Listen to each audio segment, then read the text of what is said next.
Once upon a time, before credit cards and online shopping destroyed our self-control, people actually saved money. I know, shocking, right? No endless Amazon packages, no $7 iced coffees, and definitely no impulse buying weird kitchen gadgets at 2 a.m. Our grandparents knew how to pinch pennies in ways that would make us break out in a cold sweat today.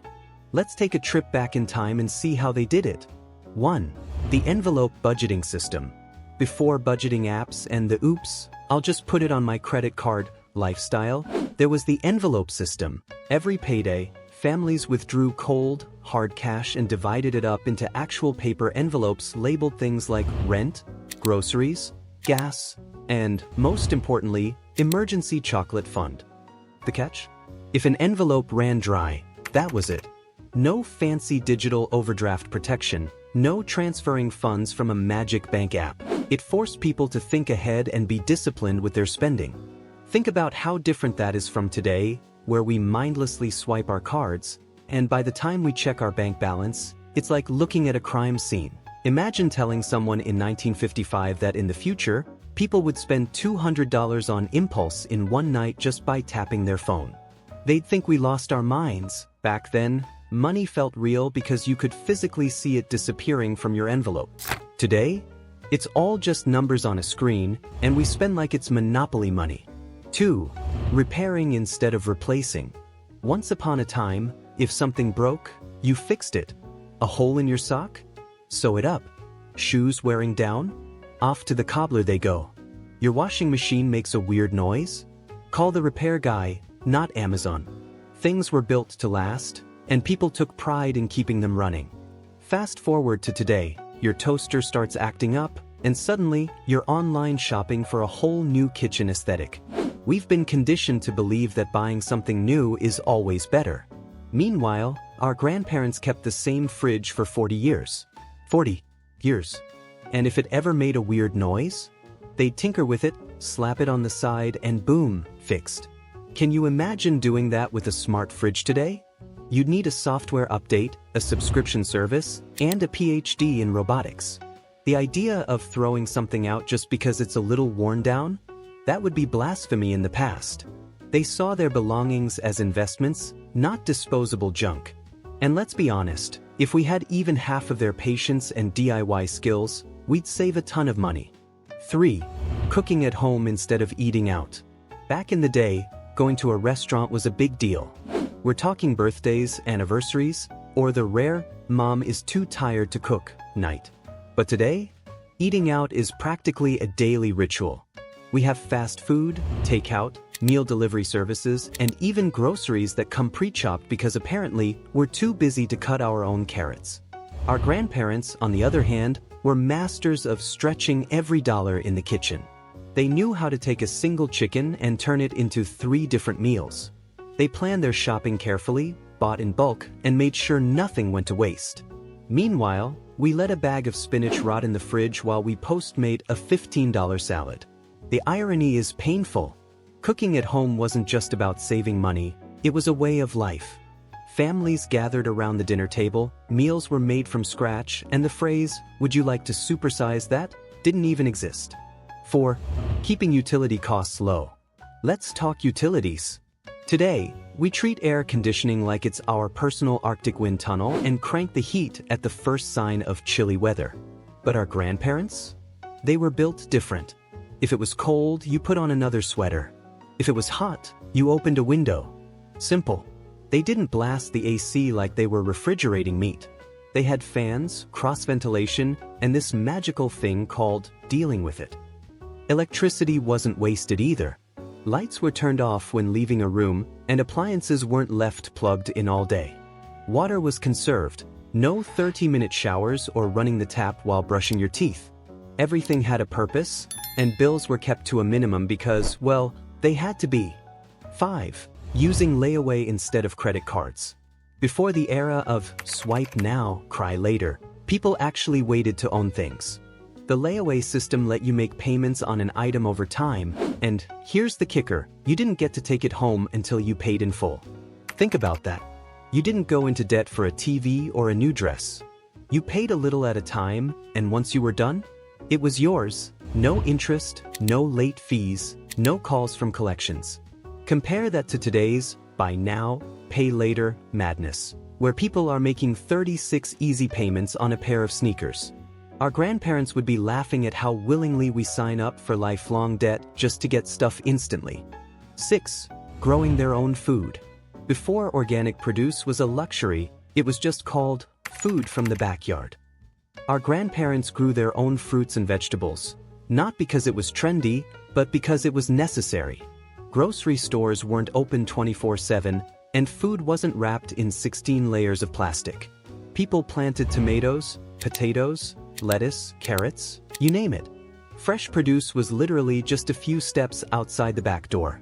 Fast forward to today, and we panic over the price of lettuce while spending $8 on a green smoothie.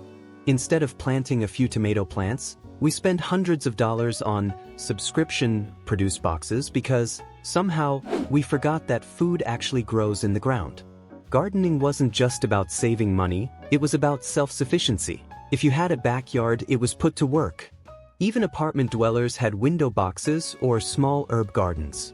Today, if we had to grow our own food, most of us would probably starve before figuring out how to keep a basil plant alive. 7. Hand-me-downs and sewing clothes. Buying a whole new wardrobe every season? Not in our grandparents' day. Clothes were passed down from sibling to sibling, sometimes even across generations. If a dress was a little too big, you hemmed it. If pants had holes, you patched them. Fashion was about durability, not fleeting trends. Fast forward to today, and we've become addicted to fast fashion. We buy cheap clothes that fall apart after a few washes, then repeat the cycle every few months. Meanwhile, our grandparents wore the same coat for decades. And guess what? It still looked good. They knew the value of quality over quantity.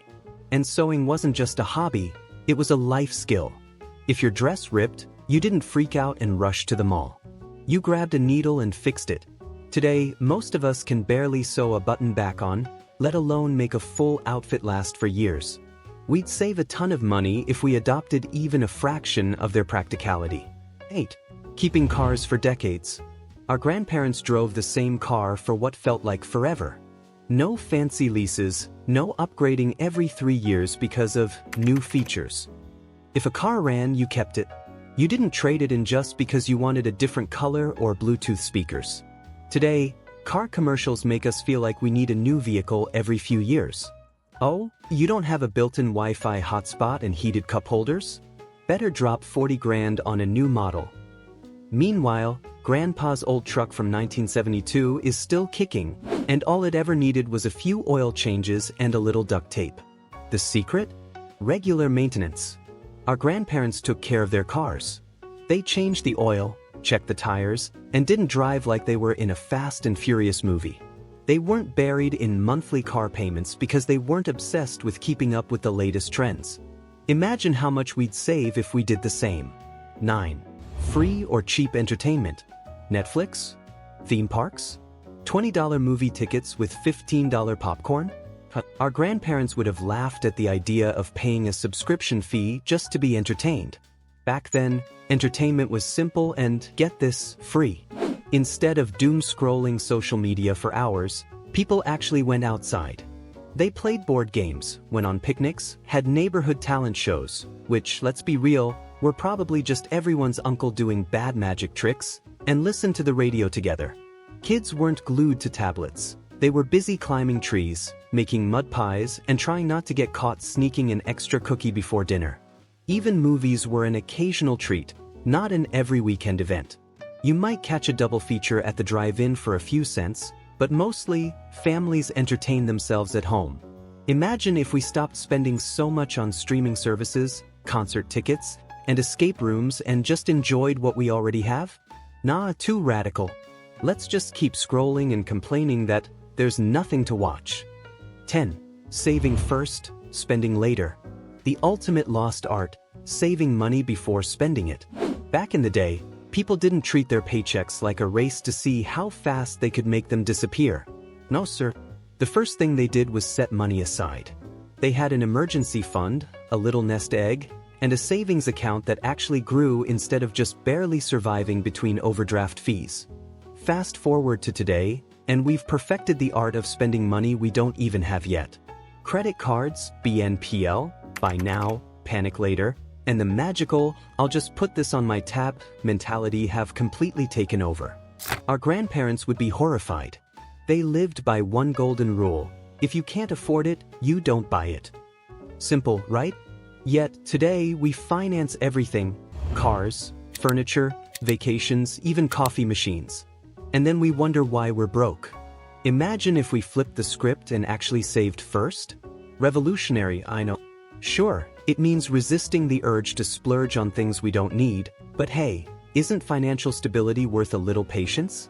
If our grandparents could do it, so can we, right after we buy just one more thing on sale. So maybe our grandparents were onto something. Maybe we should bring back some of these old school habits. Or at least, stop impulse buying $8 lattes while complaining about being broke.